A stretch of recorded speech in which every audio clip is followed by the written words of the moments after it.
So after 5 years of heroin use and being a sex worker, what was the moment where you're like, I'm done here? Well, I got tired. I was tired all the time. I was exhausted.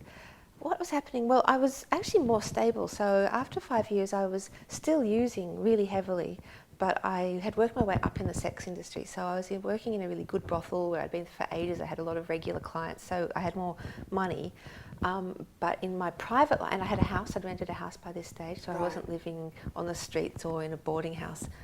But I just got tireder and tireder, and a couple of things happened together. One was that I just got more and more exhausted. I also started reading books properly again, and I remembered who I'd been before and how much I wanted to go back to being a creative, imaginative person. Right. I missed that. I was bored being this kind of dumb junkie. My boyfriend started getting a bit unstable in his behaviour and making life really difficult. So he was, I don't know, filching money, kind of telling fibs about what he'd been doing, kind of running a bit amok and stressing me out. And then the final thing was that at that time, suddenly heroin became a lot harder to get in Melbourne. It didn't mean that it wasn't around, but it was a lot more work to get.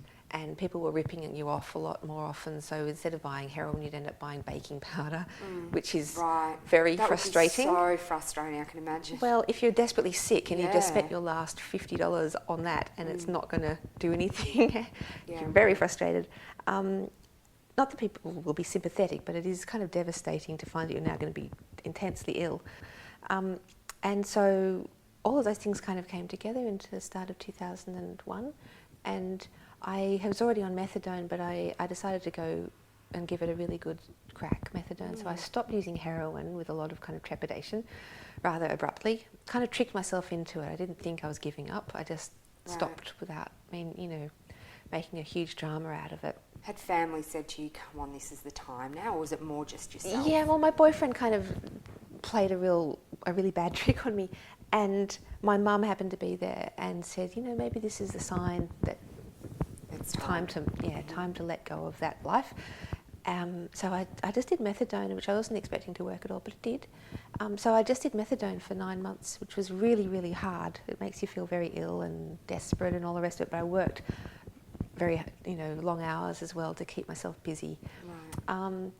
And what I did is I gave myself a goal. So I saved my money that I wasn't spending on heroin on saving up to go away overseas and get myself out of this environment.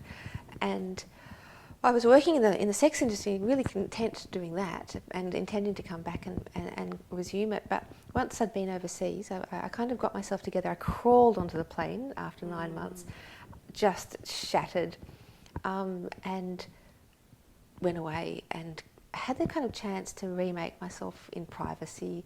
So without everyone watching me, without all the people who were worried about me watching me and all the rest of it, I just went off and I had all these other kind of experiences.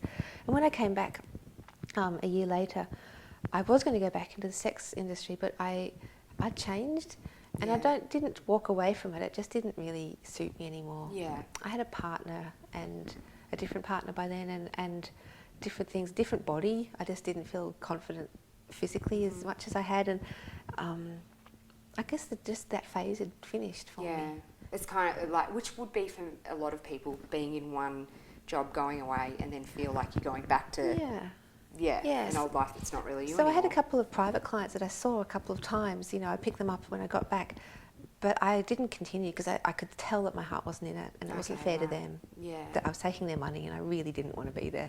Yeah. So that was it, really. It doesn't mean that I kind of resiled from that experience. It just meant that it didn't fit in my life anymore. No.